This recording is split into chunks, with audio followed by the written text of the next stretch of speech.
Daniel never raised his voice that morning. He just stood there, in the hallway, while his daughter-in-law stuffed his clothes into old cardboard boxes like she was clearing out junk from the garage. My winter coat was folded beside cleaning supplies. My family photos were bent in half. Then she looked at me without even blinking and said, "This isn't your home now." That sentence hit harder than losing my job 30 years ago, harder than burying my wife. And what hurt most was my son standing behind her, saying absolutely nothing. I was 65 years old, but I still understood people. I knew when someone wanted me gone. I knew when love in a house had expired. So I picked up my keys quietly, grabbed the photo of my late wife, Martha, from the table, and walked out that front door without arguing once. But 3 days later, every single one of them started calling me crying. And when you hear why, you'll understand why some people only respect you after they lose you. Before I continue, subscribe to the channel if stories like this remind you how real family life can get. And tell me in the comments, what would you have done if your own family pushed you out of your home? The truth is, I never thought my life would end up like that. I worked 42 years driving trucks across 3 states. Snowstorms, broken highways, sleepless nights. I handled all of it so my family could have a good life. My son Ethan grew up in a safe neighborhood because of those long nights behind the wheel. When Martha got sick years ago, I spent every dollar I had trying to save her. After she passed, that house became the only place where I still felt close to her. Every wall carried her laughter. Every room held memories. I thought Ethan understood that. Apparently, I was wrong. Things changed after Ethan married Vanessa. At first, she acted sweet. She baked pies during holidays, called me Dad, asked about my stories from the road. But little by little, her smile became colder. She hated that my name was still on the house papers, hated that Ethan always asked my opinion before making decisions.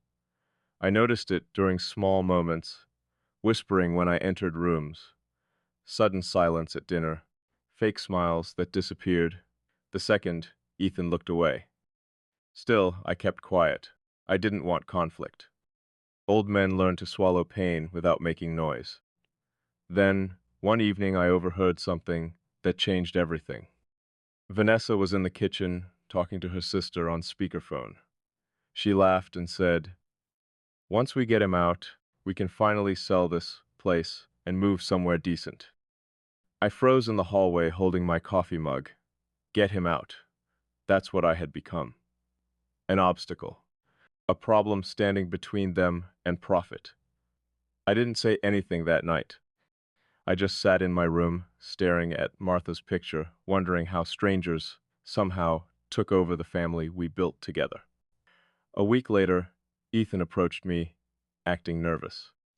He said maybe it was time for a change, said retirement communities were more comfortable for seniors.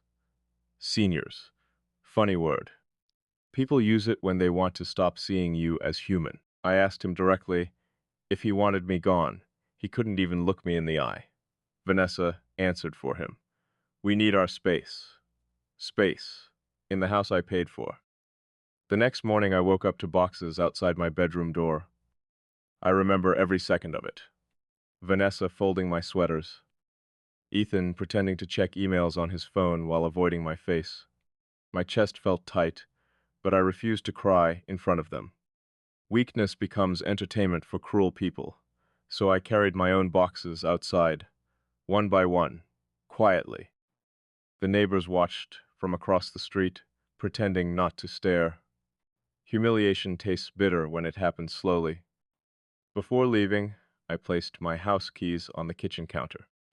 Vanessa looked relieved. Ethan looked ashamed. I looked at the wedding photo hanging near the fridge, and suddenly realized something painful.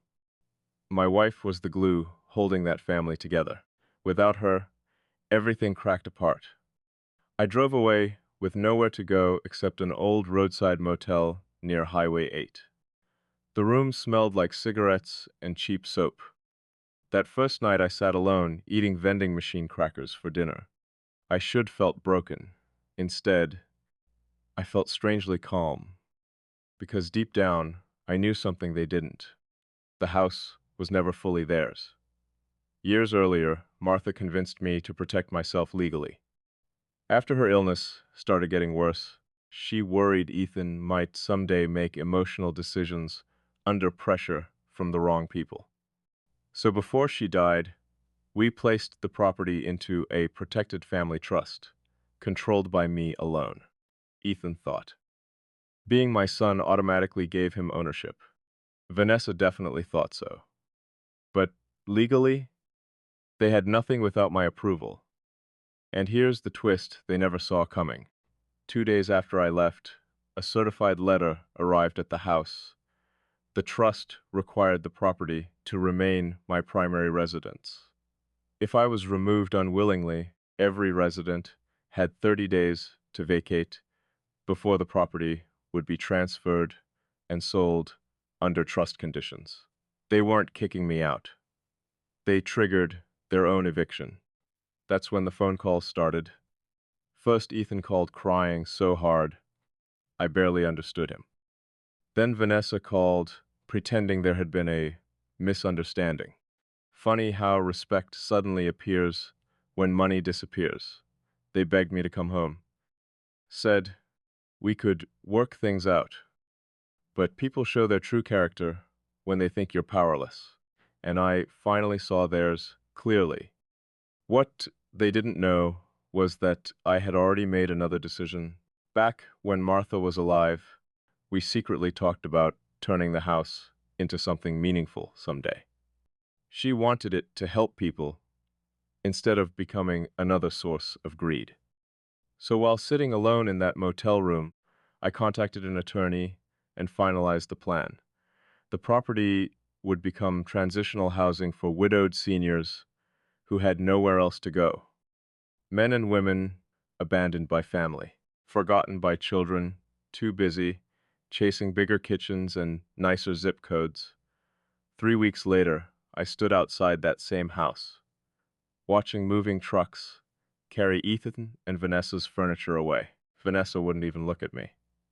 Ethan looked older somehow, smaller, like guilt had finally settled onto his shoulders. Before leaving, he walked over quietly and asked, "Dad, can you ever forgive me?" I looked at my son for a long moment.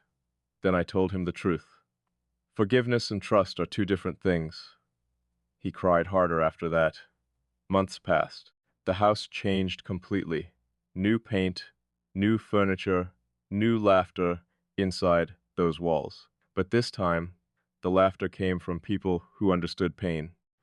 One old veteran, named Carl, cried when he received his room key because he'd been sleeping in his truck for 4 months. A widow named Eleanor baked pies every Sunday because it reminded her of home. Slowly, that house became alive again. Not with greed, with dignity. One afternoon, I sat on the front porch watching the sunset when Ethan pulled into the driveway unexpectedly. Alone this time. No Vanessa. No expensive SUV. Just him. He sat beside me quietly and admitted the marriage had collapsed weeks after losing the house. Turns out when money disappeared, so did loyalty. He apologized again. A real apology this time. No excuses, no blame, just regret. And for the first time in years, I believed him. Family can wound you deeper than strangers ever could. But sometimes losing everything forces people to finally see themselves clearly. I lost my home that day, but somehow I found my peace instead. If this story touched you, comment below and tell me whether family betrayal can ever truly heal. And share this story with someone who needs the reminder that respect should never depend on age, money, or ownership. Sometimes the people they try to throw away end up becoming the strongest ones in the end.